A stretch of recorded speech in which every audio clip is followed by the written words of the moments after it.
அது கடகராசி கடகராசினால எனக்கு புக் பண்ணுறவங்க கூட ராம்ஜி சார் நானும் உங்களால் பாதிக்கப்பட்ட கடகராசி தான். உங்களுடைய ஆர்மி கடகராசி ஆர்மி. 8ஆம் இடம் என்பது அசட்ஸு சொத்து. 8ஆம் இடம் என்பது என்ன, உங்களுக்கு மாங்கல்ய பலம் தான் பேசிகிட்டு இருக்கோன்னு புரியுதாகும் இல்லையா? உங்களுக்கு இப்போ ஆரம்பித்து நம்ம வந்து அப் டு 9 கிரகங்களோட பயிற்சியை நம்ம பேசிகிட்டு இருக்கோம். அப் டு நவம்பர், நமக்கு வந்து இது மார்ச் கடைசி வரைக்கும் நம்ம 9 கிரகங்களும் உங்களுக்கு டிஸ்டர்ப் ஆகுது கடகராசியிலேருந்து. அப்போது சனி பகவான் அஷ்டம சனியாக இருந்தவர் ரிலீஸ் ஆகிட்டாருன்னா, ஸ்ரீமடம் உலகின் ஒரே விஸ்வரூப விஷ்ணு மாயா சாத்தன் மடம் ஜோதிட உலகின் சூப்பர் ஸ்டார் பிரம்மஸ்ரீ ராம்ஜி சுவாமிகள் அழைக்கிறார். ஸ்ரீமடம் வாங்க, சந்தோஷமா போங்க. உலகெங்கிலும் இருக்கும் ஆன்மீக பரிகார நேயர்கள் அனைவருக்கும் வணக்கம். நான் உங்கள் ராம்ஜி. இந்த பிப்ரவரி மாதம் வந்தாலே எல்லாருக்கும் காதலர் தின வைப்ஸ் வந்துடும். இந்த 14ஆம் தேதி வரப்போகிறது. அதுக்கு முன்னாடி 9 கிரகங்களும் மூமெண்ட் ஆக போகுது. அது என்ன 9 கிரகம்? 9 கோளும் ஒன்றாய் சேர பிள்ளையார் பட்டி. அதுதான் சார் நான் கேள்விப்பட்டிருக்கேன். இது என்ன சார் 9 கிரகமாக மூவ் ஆகுது? காரணம், ஒவ்வொரு கிரகத்துக்கும் ஒவ்வொரு கண்டென்ட் இந்த மாதம் வந்து ட்ராவல் ஆகுது. ஃபார் எக்ஸாம்பிள், மார்ச் 6ஆம் தேதியிலேருந்து நமக்கு வந்து குரு பகவான் வந்து வக்ர நிவர்த்தி அடைகிறார். இந்த பக்கம் என்னடான்னா எல்லா கிரகமும் கும்பத்துக்கு வருது. செவ்வாய் தொடங்கி சூரியன் தொடங்கி புதன் தொடங்கி சுக்கிரன் வரை எல்லாருமா கும்பத்துக்கு வராங்க. அப்படியே ஸ்லோலி எல்லோரும் மீனத்துக்கு போயிட்டுருக்காங்க. இப்படி 9 கிரகங்களும் டிஸ்டர்ப் ஆகிற ஒரு நேரம்னா அது இந்த பிப்ரவரி டு மார்ச், இந்த 1.5 மாதம், இந்த பிப்ரவரி டு மார்ச். ஸோ இப்போது இப்படி எல்லா கிரகங்களும் டிஸ்டர்ப் ஆகும்போது என்ன நடக்கும் அப்படின்னு பார்த்தீங்கன்னா, ஒரு பெரிய பெரிய சாம்ராஜ்ய யோகம், புதையல் யோகங்கள்லாம் கிடைக்கும் அப்படின்னு நம்ம பார்க்குறோம். அவ்வகையில் யார் யாருக்கெல்லாம் என்னென்ன யோகங்கள் கிடைக்க போகிறது, யார் யாருக்கெல்லாம் குபேர சம்பத்துகள் வரப்போகிறது, யார் யாரெல்லாம் பெரிய பெரிய விஷயங்கள்லாம் அச்சீவ் பண்ண போகிறீங்க, முக்கியமாக வெளிநாடு போக போகிறீங்க. இதில் ஒரு விஷயம் என்ன அப்படின்னா, நீங்கள் எச்சரிக்கையாக இருக்க வேண்டிய விஷயம்னு பார்த்தா பொதுவாகவே ஸ்ட்ரெஸ் தாங்கய்யா. மனநிலை தான் நீங்கள் ரொம்ப எச்சரிக்கையாக இருக்க வேண்டிய விஷயம். காரணம் என்னென்னா, எல்லா கிரகங்களும் கும்பத்தில் இருந்தால், எல்லா கிரகங்களும் மீனத்திற்கு வந்தால் என்ன ஆகும் அப்படின்னா, அதிகபட்ச உச்சக்கட்ட ஸ்ட்ரெஸ்ஸை நீங்கள் அனுபவிக்கணும். ஏதேனும் ஒரு இடத்துல தான் இருக்கும் உங்கள் ராசிக்கு. அப்படிங்கும்போது அந்த மனநிலை பாதிப்பு, இவ்வளோ பெரிய உச்சக்கட்ட அழுத்தத்தை நம்ம எப்படி ஃபேஸ் பண்ண போகிறோம் அப்படிங்கிறது தான் ப்ரைமரி ஃபேக்டர். நம்ம ராசி ரீதியாக பார்த்தலாம். கடகராசிக்காரர்களை பொறுத்த வரைக்குமே மிக அற்புதமான பலன்கள் எல்லாம் உங்களுக்கு ஏற்படுகிறது. அதாவது கடகராசினால எனக்கு புக் பண்ணுறவங்க கூட ராம்ஜி சார் நானும் உங்களால் பாதிக்கப்பட்ட கடகராசி தான். உங்களுடைய ஆர்மி கடகராசி ஆர்மி. நான் ராசி ரீதியாக ஒரு ஆர்மி போட்டலான் இருக்கேங்கய்யா. உண்மையில் சொல்கிறேன். காரணம் என்ன, ஒவ்வொருத்தரோட ஒவ்வொரு மாதிரி பிரியமாக பேச வேண்டியிருக்கு. கடகராசிக்காரர்கள்லாம் காலத்தை வென்றவர்கள். என்ன காலத்தை வென்றவர்கள்? ஒரு மனுஷன் எவ்வளோ கஷ்டம்தான் படுறது நீங்களே சொல்லுங்களேன். காலையில் எல்லாரும் எத்தனை மணிக்கு எந்திரிப்பாங்க? என்ன 4:30 மணிக்கு எழுப்பி விட்டு வேலை வாங்குறாங்க ஐயா. நைட்டு 1 மணிக்கு படுக்க வைக்கிறாங்க. அப்படிங்கிற மாதிரி கடகராசிக்காரர்கள் கண்ணீர் கதை. நல்லா இருக்குல்ல? காயம்ட்டு கொடுத்தா தம்பு வச்சிருவார். கடகராசிக்காரர்கள் கண்ணீர் கதை நல்லா இருக்கு. அப்போது 8ஆம் இடத்துல இத்தனை கிரகங்கள். ஏன் ஆச்சா இப்போ கூட எனக்கு நல்லதே நடக்காதா? இந்த பாருங்கள், எல்லாருக்கும் ஒரு நேரங்கிறது ஒன்று இருக்குது. இப்போது பிப்ரவரி டு மார்ச் மாதம் வரைக்கும் கடகராசிக்காரர்கள் என்ன செய்யணும் அப்படின்னா, கம்முன்னு இருக்கணும். என்ன கம்முன்னு இருக்கணும்? வண்டியே எடுக்கக்கூடாது. ஏற்கனவே உங்களுக்கு நமக்கு ஏற்கனவே 2ல் கேது 8ல் ராகு, ஏற்கனவே சர்ப்பதோஷம். அந்த சர்ப்பதோஷத்தோட 8ஆம் இடத்துல இத்தனை பேர் இருக்கும்போது என்ன ஆகுது அப்படின்னா, நீங்கள் என்ன ஆகிடுறீங்க, வண்டி ஓட்டும் போது ஜாக்கிரதை. ஆக்சிடென்டல் பீரியடும்பாங்கல்ல, அதெல்லாம் உங்களுக்கு ஏற்படும். 8ஆம் இடம் என்பது அசட்ஸு சொத்து. 8ஆம் இடம் என்பது என்ன, உங்களுக்கு மாங்கல்ய பலம் இதெல்லாம். ஸோ அப்போ 8ஆம் இடத்துல இத்தனை பேர் இருக்கும் பொழுது அசட்ஸு சொத்து வாங்குகின்ற யோகம் என்பது வரும். அதுதான் இருக்கிற நல்ல விஷயம். திடீர்னு சொத்து வந்துடும். அது என்னென்னலாம் தெரியாது. நீங்கள் சொத்துன்னா உடனே வந்து நீங்கள் இதுன்னு நினச்சிக்காதீங்க, லேண்டு வீடு அது மட்டும்தான் சொத்துன்னு நினச்சிக்காதீங்க. சொத்துனா எல்லாமே சொத்து தான். சில கம்பெனியில் ஷேர் வேல்யூ பிரித்து கொடுப்பாங்க. சில கம்பெனியில் வந்து ஷேர் பாயிண்ட்ஸ் பிரித்து கொடுப்பாங்க. சில கம்பெனியில் வந்து என்ன பண்ணுவாங்கன்னா, 8ஆம் இடம் அப்படிங்கிறது வந்து இதாக கொடுப்பாங்க. பழைய அரியர்லாம் வர வேண்டியிருந்ததுன்னா அதெல்லாம் வரக்கூடியது. உங்களுடைய சொத்து உங்களுக்கு வரப்போகுது அப்படின்னு அர்த்தம். இதில் முக்கியமான விஷயமே என்னென்னா, நிறைய ஜோதிடர்கள் என்ன பண்ணுறாங்க, என்னென்னமோ பலன் சொல்கிறாங்களே தவிர யாருமே வந்து ஒரு நோயாளிகளுக்கு பலன் சொல்கிறவங்க ரொம்ப ரொம்ப ரொம்ப ரொம்ப கம்மி. என் வாழ்க்கையிலே நான் அதிகமாக கேர் எடுத்துக்கிறது யார் அப்படின்னா உடல்நாள் பாதிக்கப்பட்டவர்களுக்கு தான் நான் அதிகமாக கேர் எடுத்துக்கிறேன்.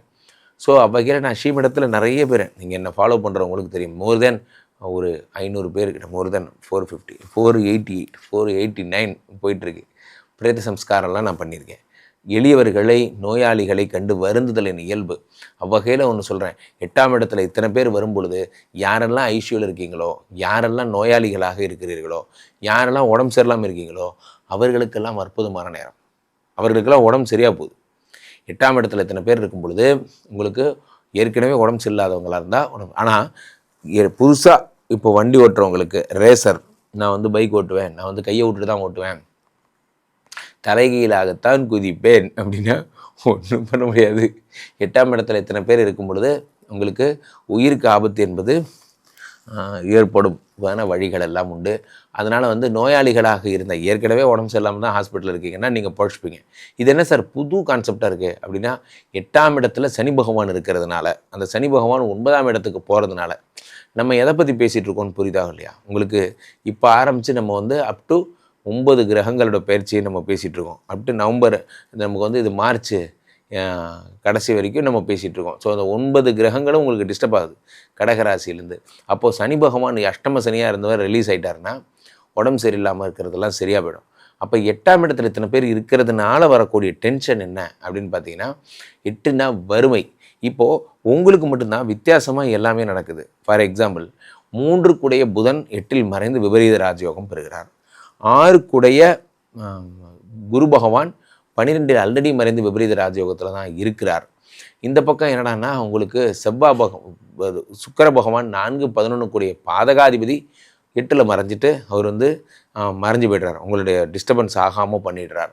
இந்த பக்கம் என்னடான்னா உங்களுக்கு வந்து சனி பகவான் வந்து 8லேருந்து 9க்கு போகிறார். ஆக இத்தனை கிரகங்களும் உங்களுக்கு 8ஆம் இடத்திலிருந்து மறையும் பொழுது உங்களுடைய தாரித்திரியம் என்பது ஒழிகிறது. தாரித்திரியம்னா என்ன?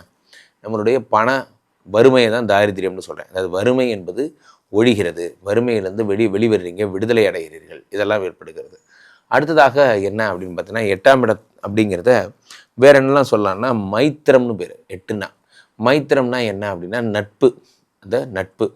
ஸோ உங்களுக்கு நட்பு ஏற்படக்கூடிய நேரம் அந்த மைத்திரம் பரம மைத்திரம்னு பேர். அப்போ கடகராசிக்காரர்களுக்கு புதிய நட்பு, புதிய தொடர்பு நன்றாக புரிந்து கொள்ள வேண்டும். கடகராசிக்காரர்கள் பொதுவாகவே பூசம், ஆயில்யம் இதெல்லாம் உங்களுக்கெல்லாம் வந்து பார்த்திங்கன்னா, இது வந்து பாம்பு வந்து ரொம்ப அற்புதமான ஒரு பலன்களை தரக்கூடிய ஒரு நட்சத்திரம் உங்கள் கடகராசிக்காரர்கள் நட்சத்திரம்லாம். ஸோ அந்த பாம்புங்கிறதுல நீங்கள் எந்த லெவலில் நீங்கள் உள்ளே போகணும். பாம்பு இந்த நேரத்தில் வந்து சர்ப்ப வழிபாடு நீங்கள் பண்ணீங்க அப்படின்னா உங்கள் வாழ்க்கையை மாறக்கூடிய நேரம். எந்த பாம்பு வந்து உங்களுக்கு இப்போ பாருங்கள், பூச நட்சத்திரம்லாம் பார்த்தீங்கன்னா புற்று தான் அதோட லோகோவே, பூச நட்சத்திரம்லாம். ஸோ அந்த புற்று, அப்புறம் வந்து பாம்பு, ஆயிலெல்லாம் பார்த்தீங்கன்னா பாம்பு தான் அதனோட வடிவமே. ஸோ இவர்கள் வந்து பாம்பு வழிபாடு பண்ணாங்க அப்படின்னா அந்த சர்ப்ப கிரகங்களை வெல்ல முடியும். சில பேர் நைட்டு ட்ரிப்பு, 8ஆம் இடத்துல வந்து ராகு இருக்கிறதுனால சில பேர் நைட் ட்ரிப் போகிறீங்க அப்படின்னா ஒரே ஆளாக வண்டி ஓட்டாதீங்க, 2 பேர் டிரைவர்ஸாக வந்து மாற்றி வண்டி ஓட்டுங்க போன்ற விஷயங்கள்லாம் பண்ணுங்கள். 8ஆம் இடம் என்பது ஆக்சிடென்ட்டு போன்ற விஷயம். அப்போது எனக்கு உயிர் பொழைக்கும்னு ஒரு இடத்துல சொல்கிறீங்க, ஒரு இடத்துல ஆக்சிடென்ட்னு சொல்கிறீங்க, எனக்கு ஒன்றுமே புரியல குருஜி அப்படின்னா, புதிதாக வண்டி ஓட்டுபவர்களுக்கு நான் சொல்கிறது, ட்ராவலிங்கில் இருக்கிறவங்களுக்கு மட்டும்தான் ராகு ஆபத்து. ஏற்கனவே ஹாஸ்பிட்டலைஸ் ஆகிப்படுத்திருக்காங்க பார்த்தீங்களா, அவர்களுக்கு நல்ல விஷயங்கள் ஏற்படும். 2ம் உங்களுக்கு தான் நடக்கும். இப்போ கடகராசிக்காரர்கள் இப்போது நல்லதுன்னு ஏதாவது இருக்கா குருஜி? நல்லதுன்னு பார்த்தீங்கன்னா என்ன அப்படின்னா, 8ஆம் இடத்துல இருக்கிற அத்தனை கிரகமும் 9ஆம் இடத்துக்கு போகும். உங்களுக்கு தான் நல்லது. எப்போ தெரியுமா? இப்போ கிடையாது, மார்ச் டு ஏப்ரல் இருக்குது பாருங்கள். அப்போ அத்தனை கிரகமும் 9ஆம் இடத்துக்கு போகும். 9ஆம் இடம் என்பது பாக்கியஸ்தானம். அங்கே போனதுக்கப்புறம் உங்கள் வாழ்க்கையே தலைகீழாக மாறும். ஆனால் அதுவரை நீங்கள் படும் பாடு இப்படி தான். 8ஆம் இடத்துல அப்போ எங்கன்னா வெளியே கூப்பிட்டா போகக்கூடாது, எங்கன்னா வந்து ஊட்டி கொடைக்கானல் போகக்கூடாது. அப்போது நீங்கள் வண்டியில் பைக்கில் வேகமாக போகக்கூடாது, எது பண்ணாலும் பண்ணக்கூடாது. ரொம்ப கேர்ஃபுல்லாக இருக்கும். கீழே போயிட்டுருக்க இந்த நம்பரை கூப்பிடுங்க. என்னை தொடர்பு கொள்ள விரும்புபவர்கள் ஒன் டே வித் குருஜின்லாம் போயிட்டுருக்கு. ஒரு நாள் ஃபுல்லாக என்னோட இருந்து இந்த உங்களுக்கு வேணுங்கிற அளவுக்கு ஜாதகங்கள் பார்த்து விஷ்ணுமாயாவோட ஒரு யாகங்கள் எல்லாம் பண்ணி அந்த மாதிரிலாம் கூட நிறைய விஷயங்கள் உண்டு. இந்த நம்பர் கான்டாக்ட் பண்ணி கேளுங்க, அவர்கள் தகவல் சொல்வார்கள். ஒவ்வொரு நாளும் இந்த ஸ்ரீமடத்தின் புகழ் உலகம் ஃபுல்லாக என்னோடய இன்ஸ்டா பேஜெல்லாம் ஃபாலோ பண்ணுங்கள். ஸோ ஸ்ரீமடத்திற்கு வந்து ஒரு முறை ஜாதகம் பார்த்து விஷ்ணுமாயாவிடம் ஒரு யாகம் செய்து சென்றால் அனைத்து பிரச்சனைகளும் சரியாகும். மீண்டும் நல்ல பதிவில் சந்திப்போம். நன்றி, வணக்கம். இங்கே ஸ்தாபிதம் செய்யப்படுகிறார் விஷ்ணுமாயா. அது தமிழ்நாட்டில் இங்கே போரூர் கார்டன் ஃபெஸ்டிவலில் ஸ்ரீமடத்தில் மட்டும்தான் இருக்கிறது. வேற எங்கேயும் இவருக்கு ஆலயங்கள் கிடையாது. நம்மளுடைய வேலை இல்லை, குழந்தை இல்லை, நமக்குடைய எதிர்காலம் கேள்விக்குறியாக இருக்குது, கள்ளத்தொடர்பு, ஏமாற்றம், துரோகம் போன்ற பிரச்சனைகளுக்காக ஸ்பெசிஃபிக்காக பண்ணுற ஒரு ஹோமம். இந்த ஹோமம் 48 நாள் தினமும் பண்ணுறோம். இப்போ நீங்கள் புக் பண்ணுறீங்கன்னா இன்னிலேருந்து 48 நாள் இந்த ஹோமம் பண்ணி உங்களுக்கு அந்த பிரச்சனைகளை சேலஞ்சிங்காக சரி பண்ணி தரோம். ஸோ விஷ்ணுமாயா சாத்தனுடைய ஆலயத்திற்கு நீங்கள் வாருங்கள், இந்த ஸ்ரீமடத்திற்கு வாருங்கள், வந்து இந்த ஹோமத்தில் கலந்து கொள்ளுங்கள். இதை பற்றி தரவுகள் கீழே போயிட்டு இருக்க நம்பரை கேட்டு தெரிஞ்சு புக் பண்ணிக்கிட்டு இந்த ஹோமத்தில் நீங்களும் பங்கெடுக்கலாம்.